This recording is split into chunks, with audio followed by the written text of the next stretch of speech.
Saudara, pegiat media sosial hari ini menyerahkan tuntutan rakyat 17+8 kepada DPR. 17+8 tuntutan rakyat berisi 25 tuntutan rakyat yang harus dipenuhi DPR dan pemerintah dalam tenggat waktu 1 minggu dan 1 tahun.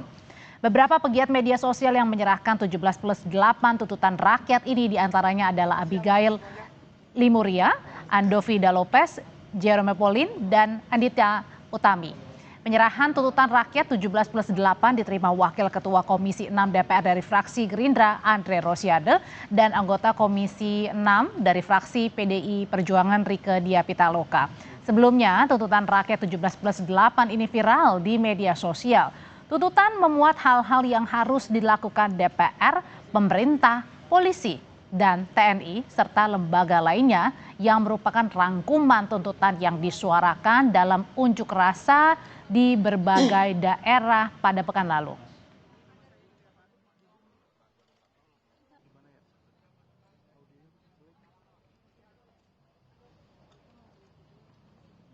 Dalam tuntutan yang diajukan Andovil Lopez, pegiat media sosial yang ikut hari ini menyerahkan tuntutan 17+8 ke gedung DPR, bilang tuntutan yang diajukan bukan untuk satu lembaga, melainkan untuk Polri, TNI, dan Presiden Prabowo serta DPR. Poin tuntutan yang diajukan salah satunya adalah mengenai transparansi anggaran. Salah satu pertanyaan yang sering ditanya, apakah realistis mengerjakan 17 tugas dalam 5 hari? Pertama, tuntutan-tuntutan ini bukan dibagi ke satu lembaga. Tuntutan-tuntutan ini dari 17, 2 atau 3 per institusi. DPR, Polri, TNI, dan juga Presiden. Dan kalau kalian masih ingat teman-teman reporterku, tahun lalu di 22 Agustus, pasca putusan MK RUU Pilkada, bisa kok dikerjain dalam 1 malam saja? Jadi kalau soal speed pekerjaan, mereka bisa kok luar biasa jikalau ada niatnya. Sekarang aku lanjut ke tuntutan-tuntutannya. Sejauh ini 13 baru dimulai, 4 malah mundur, 8 belum digubris. Beberapa di antaranya yang mundur. Kekerasan aparat, korban di Bandung, keterlibatan TNI masih terlibat, pembebasan demonstran, proses hukum aparat polisi, memang sudah ada yang dihukum namun baru 1. Dan banyak hal lain yang belum dimulai prosesnya. Tuntutan rakyat ada banyak, tapi salah satu sesuai dengan message kita, transformasi, reformasi, empati, salah satunya adalah transparansi dalam anggaran. Membiarkan rakyat yang menilai sendiri dan mereka juga bisa formulasikan sebenarnya tindakan selanjutnya apa. Jadi sebenarnya nggak dari kami tapi dari rakyat, karena ini balik lagi ini adalah cuman perpanjangan tangan suara rakyat. Dan kalau tanggal 5 nggak selesai, itu bukan di kita, itu tingkat keseriusan mereka, bukan di kita. Lalu bagaimana pemerintah dan DPR merespons tuntutan rakyat 17+8? Akankah semua tuntutan ini 17+8 bisa dipenuhi sesuai dengan tenggat yang ditetapkan? Kita ulas bersama anggota DPR dari fraksi Partai Golkar, Ahmad Irawan, dan juga Direktur Eksekutif Lingkar Madani, Ray Rangkuti. Bang Ray, selamat malam. Mas Irawan, selamat malam. Malam, Mbak. Ya, Mas Irawan, saya mau tanya dulu. Salut ya sama teman-teman kita. Salut ya. Oke. Bagus. Dari tuntutan 17+8 ini sebenarnya yang sudah disuarakan oleh teman-teman pegiat media sosial di mana-mana. Apakah menurut Mas Irawan ini terlalu banyak tuntutannya 17+8?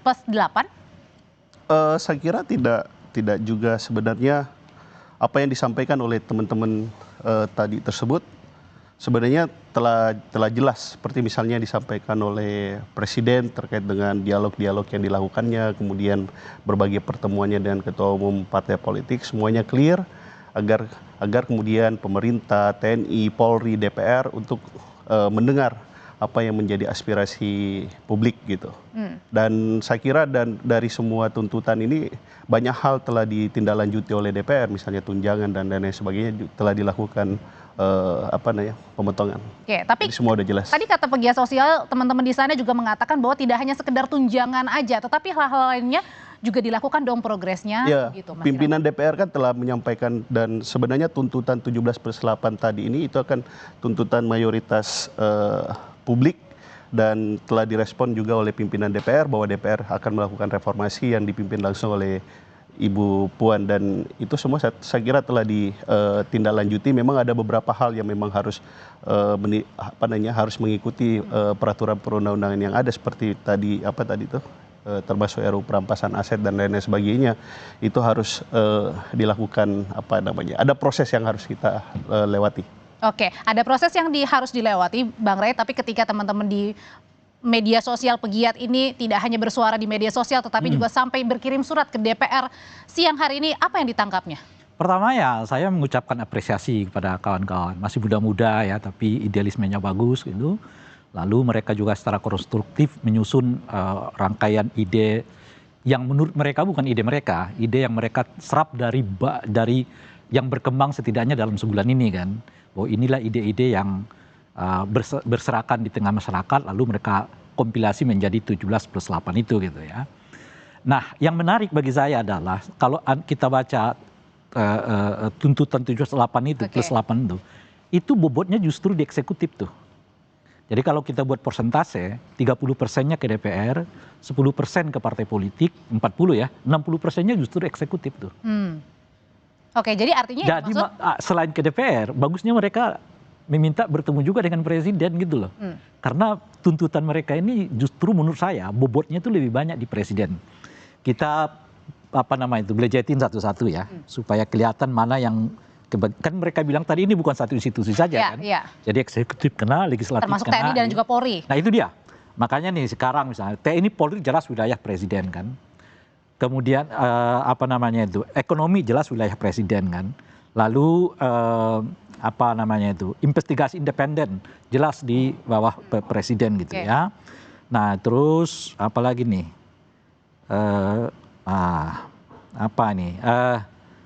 Kementerian Sektor Ekonomi jelas di presiden gitu ya. Kemudian perpajakan jadi lebih berat artinya adalah ke pemerintah begitu. Jadi kalau kita buat persentase gitu, 60% dari 17+8 itu justru diarahkan ke eksekutif. 30%-nya ke DPR. Yang sebagian dari 30% itu sedang dilaksanakan oleh DPR kan. Lalu 10%-nya itu ke partai, khususnya soal transparansi penggunaan dana partai politik. Gitu. Itu kalau dilihat kompilasinya itu. Nah makanya selain ke DPR menurut saya kawan-kawan ini bagus juga kalau audiensi atau menyerahkan draft ini kepada presiden. Meskipun ini adalah permulaan sebenarnya mungkin ya. Saya nggak tahu, makanya saya akan memberi ininya juga. Kalau dilihat dari tulisan Anda ini 17+8 ini justru bobot yang paling banyak harus ambil ini kewajibannya gitu loh ya, tanggung jawabnya itu ada di presiden gitu. Oke, Mas Irawan, ini juga ada tenggat waktu dari teman-teman pegiat media sosial. Tadi dikatakan ada yang butuh waktu 1 tahun, ada yang bahkan juga kemarin bilang tenggat waktunya sampai 5 September. Akankah beberapa hal ini dapat direalisasikan selain tadi ya pembatalan tunjangan? Malah DPR banyak hal yang telah dikerjakan dan diselesaikan sebelum tenggat waktu selesai, yang seperti yang diminta oleh publik atau teman-teman aktivis sosial media tadi. Dan memang kalau yang lainnya kan memang membutuhkan waktu untuk kemudian kita membicarakannya antara DPR bersama pemerintah. Namun seperti yang disampaikan oleh pimpinan DPR bahwa apa yang bisa kita selesaikan dalam waktu immediately segera itu sudah telah dilakukan oleh DPR. Nah ini kita bahas dulu lah ya. DPR itu punya tuntutan sekitar 1, 2, 3, 4, 5 tuh. 1, kenaikan tunjangan harus dibatalkan kan. Publikasi transferasi anggaran DPR kan. 6, kepemilikan harta anggota DPR harus dilacak oleh KPK gitu. 7, yang keempat ya berarti ya, mendorong Badan Kehormatan untuk memeriksa anggota DPR yang dianggap melecehkan aspirasi publik kan. Kemudian libatkan kader partai dalam ruang dialog. 8 ini. Tapi soal salah satu poin yang dikuatkan oleh mereka itu pembebasan kawan-kawan aktivis itu kan di polisi. Kondisi itu ya ranahnya eksekutif gitu. Ini adalah berkaitan dengan pembebasan dari peserta aksi massa selama 1 minggu kemarin. 1 minggu kemarin.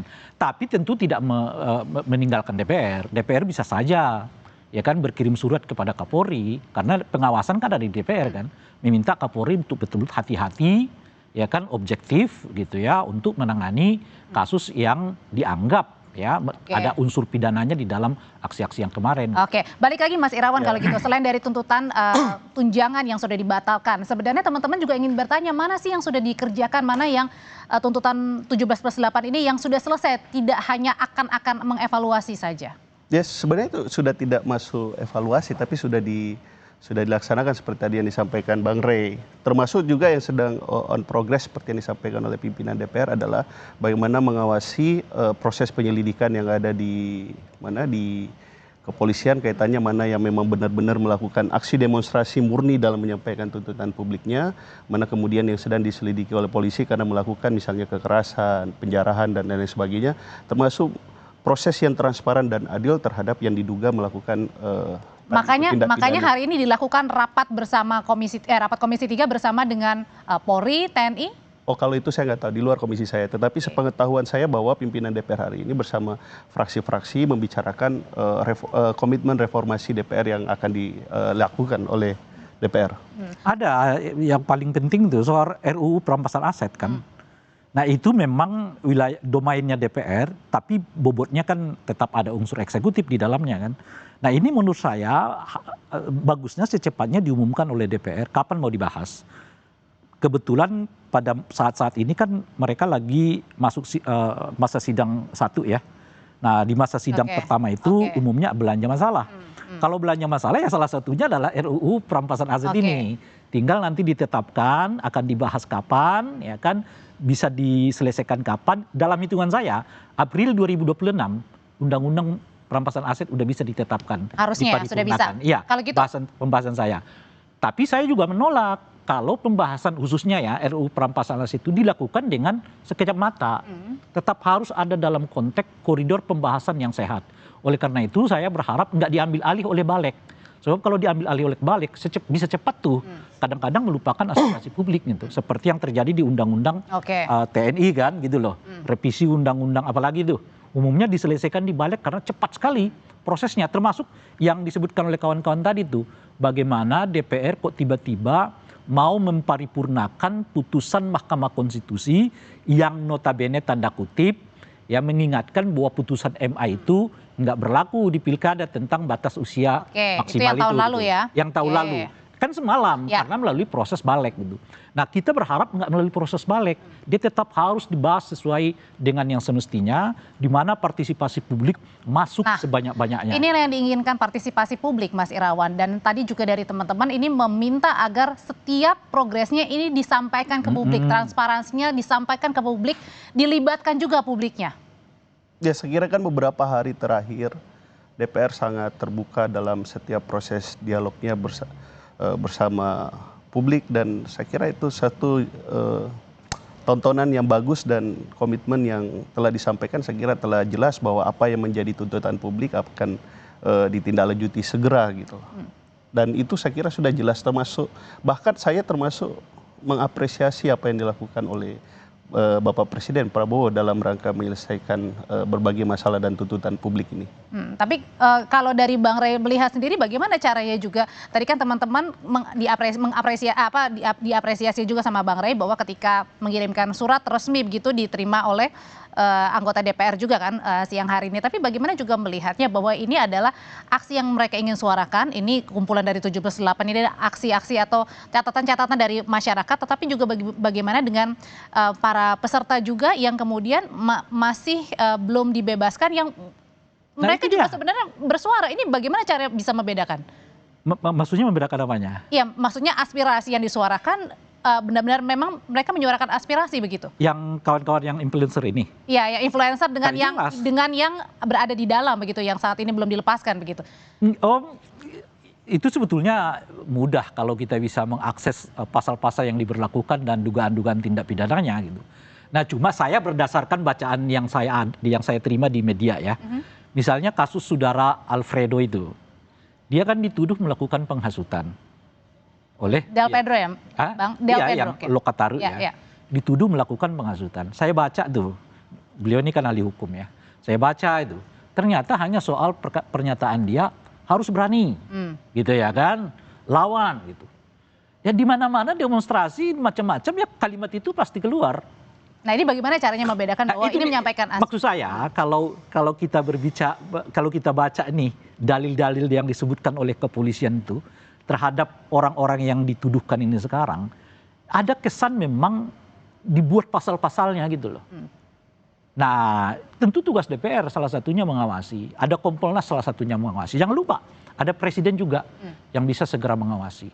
Dan sebetulnya langkah paling elegan itu ya di luar yang seorang yang bisa dibuktikan secara nyata melakukan perusakan, penghancuran terhadap harta benda, baik individu maupun negara gitu, harus dibebaskan. Harus dibebaskan? Iya. Tapi kan itu melanggar kalau yang perusakan ataupun penjarahan juga. Itu makanya di luar yang nyata-nyata bisa dibuktikan melakukan penjarahan, melakukan itu perusakan terhadap barang individu maupun negara, ya tentu saja berlaku hukum. Di luar itu ya dibebaskan. Nah itu gimana kalau cuma soal bahwa dia menyatakan begini, lah yang namanya di lapangan tuh ya membuat orang bersemangat macam-macam ya bisa seluar bisa gimana macam-macam. tanggapan Mas Irawan? Ini kan juga salah satu bukti bahwa pegiat yang datang ke DPR ini juga mereka serius begitu. Gimana juga dengan teman-teman yang tadi juga kemudian sampai dengan sekarang mungkin masih belum dilepaskan begitu? Ya makanya kan yang disampaikan oleh pimpinan DPR kemarin, nanti pimpinan DPR akan berkomunikasi bersama kepolisian untuk kemudian dilakukan pemilahan. Mana yang memang kemudian demonstran tersebut memang murni dalam rangka penyampaian aspirasi dan tuntutan. Mana memang yang kemudian motivasinya adalah memang hanya untuk melakukan kekerasan dan penjarahan yang tadi Pak Rey juga setuju bahwa itu harus kemudian dilakukan penindakan gitu. Nah kaitannya dengan proses terhadap demonstran ini tentu negara kan menghormati terkait dengan proses penyampaian aspirasi publik termasuk jaminan terhadap aksi demonstrasi. Tapi kemudian kan kita kan punya margin apresiasi terhadap hak asasi manusia penyampaian pendapat tersebut. Nah itulah kemudian kepolisian sekarang sedang melakukan penyelidikan terkait dengan dugaan tindak pidana yang dilakukan tersebut. Dan saya kira kita harus memberikan kesempatan kepada kepolisian untuk kemudian melakukan penyelidikan. Oke, nah tuntutan jangka pendeknya kan deadline-nya adalah besok 5 September. Kalau gitu apa yang sudah disiapkan DPR untuk kemudian juga mengambil aspirasi dan juga langsung konkret langkah nyatanya? Nanti ya Mas, kita jawab usai jeda yang berikut ini.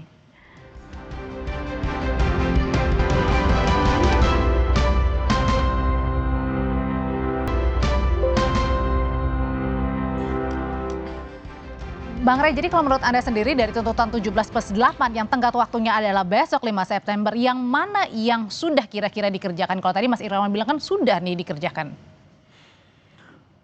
Kalau soal sanksi lah ya, nah, kan sudah 3 orang yang sudah dinonaktifkan, meskipun kita nggak mengenal istilah ini berkait dengan ya, anggota DPR. Okay.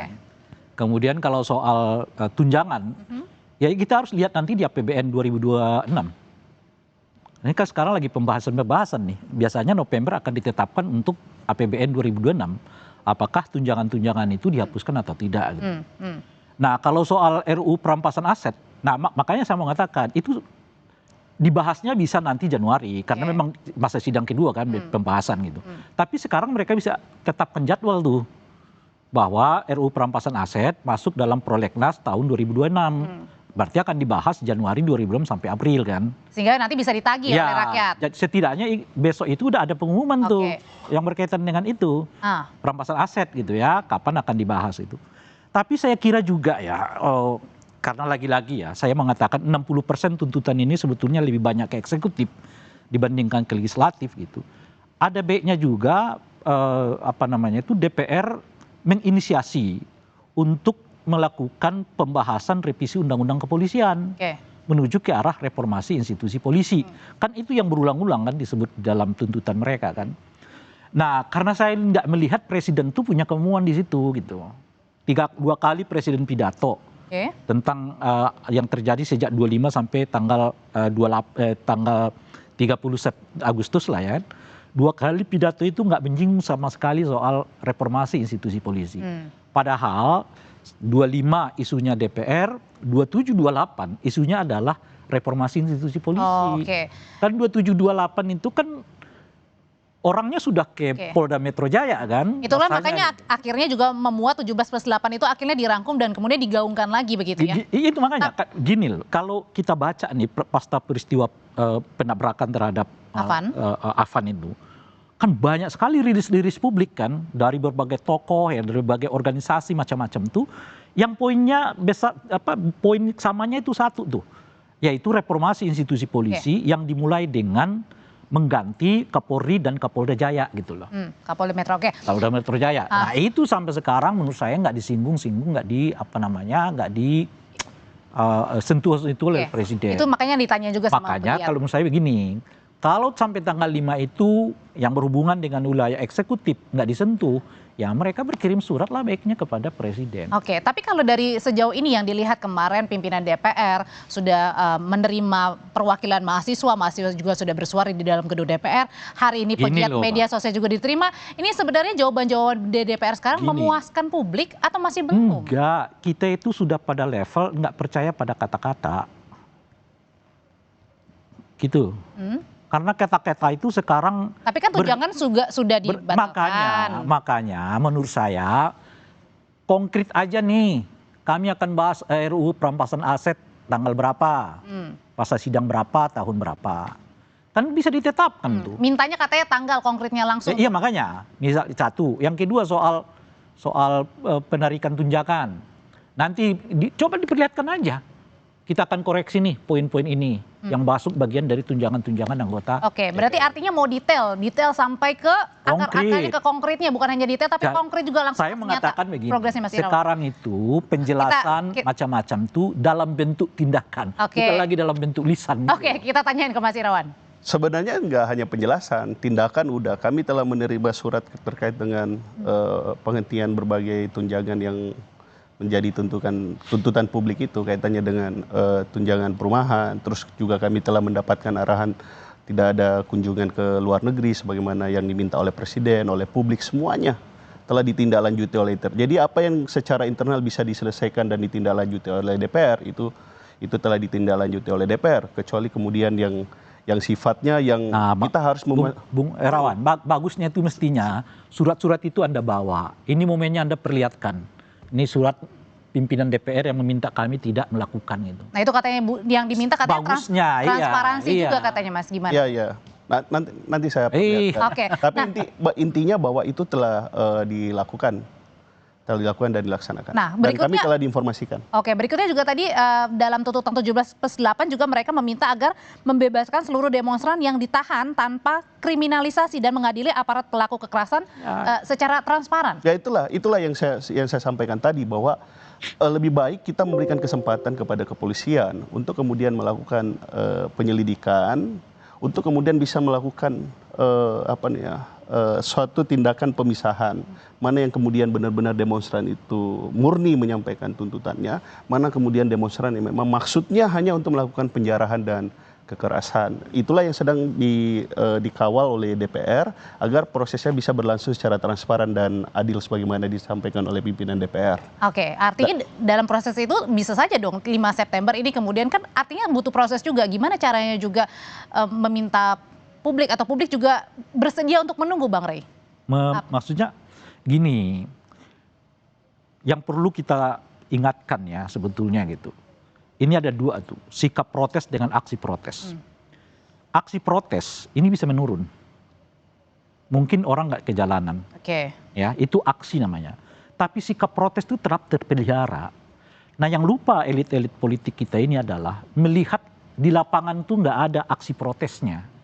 Tapi mereka lupa bahwa sikap protes itu tetap ada di kepala banyak orang. Yang begitu peristiwa itu terjadi, nggak bisa terkendalikan. Itu aja kita ingatkan kepada elit ini. Jangan Anda melihat karena demonstrasinya udah berkurang. Jadi dianggap sudah selesai. Ya. Sikap protes itu ada di kepala orang. Kita bicara yang substantif deh ya. Apakah kesenjangannya udah Anda atasi? Apa reformasi institusi polisinya Anda sudah lakukan? Apakah pemberantasan korupsinya udah dilakukan dengan sungguh-sungguh? Nah misalnya hari ini saya mengatakan di beberapa tempat. Coba kita hitung lagi nih, termasuk Bung Ahmad Herawan ya. Berapa koruptor yang sudah dipenjarakan oleh polisi? Tapi berapa aktivis yang dipenjarakan oleh polisi? Oke. Kadang-kadang nggak berbanding antara aktivis yang ditangkap oleh polisi dengan koruptor yang ditangkap oleh polisi. Nah, hal-hal yang kayak begini di memori orang, kalau yang berhubungan dengan presiden, kekuasaan, kayaknya lambat banget nih proses hukumnya gitu. Tapi kalau yang berhubungan dengan rakyat jelata kayak kita itu, cepat banget. Ada orang yang sudah diputus 5 tahun yang lalu yang sampai sekarang. Oke, berarti artinya butuh. Itu yang saya maksudkan, jangan dianggap protes-protes kecil yang berserakan itu karena nggak muncul sebagai satu kesatuan, nggak punya bahaya. Sebab begitu ia menjadi satu kesatuan, peristiwa 27 terjadi 8. Dan semuanya kita menjadi linglung. Ya kan? Tiba-tiba muncullah pernyataan, ada makar, ada anarki. Orang udah hidup di abad 20, cara menangani demonstrasi masih di abad 19, kira-kira gitu loh. Masih ada teori dalang, masih ada teori anarki, masih ada teori makar. Yang mungkin menurut Bang Rey itu juga tidak menjawab semuanya ya, keresahan. Anda bisa bayangkan. Sebenarnya? Enggak, jelas enggak. Alih-alih menjawab, yang ada itu adalah, saya udah mengatakan tadi, kita hidup ini udah di tahun 2025. Tapi cara polisi, cara presiden menghadapi kritik-kritik ini, itu masih seperti tahun 2000-an gitu loh, Bang.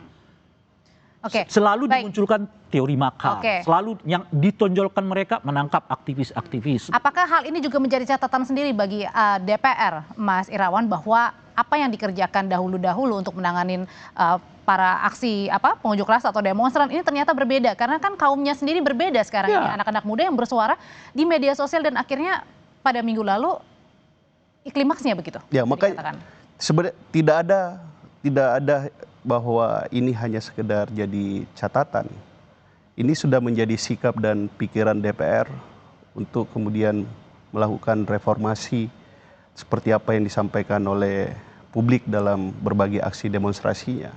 Jadi tidak ada seperti kata Bang Rey bahwa DPR misalnya meremehkan situasi, terus kemudian hanya penjelasan, tidak ada tindakan. Sebenarnya beberapa hari terakhir ini kan sebenarnya gambaran bentuk konkret dan bentuk konkret dari apa yang sedang dilakukan oleh DPR, dan yang lain-lain kan memang membutuhkan waktu dan proses. Tapi kalau ada suatu tindakan yang bisa dilakukan oleh seketika, itu telah dilakukan oleh DPR gitu loh. Oke, tapi mungkin ini juga adalah bentuk akumulasi dari mereka yang menunggu setiap harinya perubahan-perubahan dan akhirnya pada saat minggu lalu pecah terjadi. Jadi ibaratnya mereka juga menagih kesabaran yang selama ini sudah mereka tunggu gitu, Mas Irawan. Ya itulah makanya kita udah sampaikan dan akan melakukan apa yang menjadi tuntutan publik gitu loh. Dan pimpinan DPR telah menjelaskan bahwa kami akan melakukan reformasi internal dan akan dipimpin oleh Ibu Puan bersama pimpinan DPR lainnya dan bersama pimpinan fraksi lainnya. Presiden jelas, pimpinan-pimpinan partai politik jelas, pimpinan DPR RI jelas bahwa DPR harus berbenah gitu. Terkait dengan tuntutan lainnya, insya Allah DPR akan mengawal seperti apa yang dalam waktu diinginkan oleh sesegera publik. mungkin berarti ya? Dalam waktu yang sesegera mungkin yang memang menjadi wilayah jangkauan DPR gitu loh. Kalau gitu terakhir Bang Rey singkat saja, sambil menunggu apa yang kemudian juga harus diperlihatkan, tadi kan sudah ada janji bahwa akan sesegera mungkin melakukan kerja-kerja yang menjadi tuntutan, bagaimana juga publik harus merespon menunggu ini? Menunggu yang mana? Menunggu dari setiap 17+8 tuntutan itu. Pertama kan yang paling bisa lakukan sekarang tuh bebaskan segera orang-orang yang ditahan oleh kepolisian yang berdasarkan kritik. Ya. Yang kedua adalah sebagusnya presiden menyatakan kepada publik bahwa ia akan memimpin reformasi institusi polisi yang ditandai dengan pergantian pucuk pimpinan di Kapolri maupun mungkin Polda Jaya. Gitu ya. Yang ketiga adalah membuat jadwal yang pasti tentang rencana pembahasan undang-undang perampasan aset. Kalau 3 ini dilakukan terang benderang macam-macam, saya kira publik melihat ada kemauan untuk melakukan pertumbuhan itu. Mungkin nggak akan menjawab semuanya, tapi kan setidaknya orang akan melihat kita sedang berjalan. Gitu loh kira-kira ya. Daripada Anda seringkali mengungkapkan ada makar, ada anarki, ya kan? Ada dalang gitu. Itu teori tahun 90-an. Udah nggak terlalu. Bang, kalau masih ada kesempatan, seperti yang saya kepolisian kita beri kesempatan untuk melakukan penyelidikan terhadap aksi demonstrasi kemarin, agar kemudian kita bisa menemukan satu kebenaran dari apa yang kemudian menjadi dugaan-dugaan dan kecurigaan publik. Anda nggak usah sebutkan, Ya. itu dengan sendirinya berjalan. Yang perlu kita kawal itu bukan soal apakah polisi punya kesempatan atau tidak. Yang perlu kita kawal itu jangan sampai polisi mengkriminalisasi orang. Itu yang kita perlu kawal. Oke. Ya makanya, pokoknya yang murni demonstrasi menyampaikan pendapatnya, itu kita harus kawal, kita minta Polri untuk Di luar itu membebaskan. dipidana begitu Tetapi ya? kalau yang melakukan kekerasan, penjarahan, itu silahkan kepolisian untuk melakukan penindakan hukum. Mas Irawan, terima kasih. Bang Rey, terima Sama-sama. kasih. Selamat malam.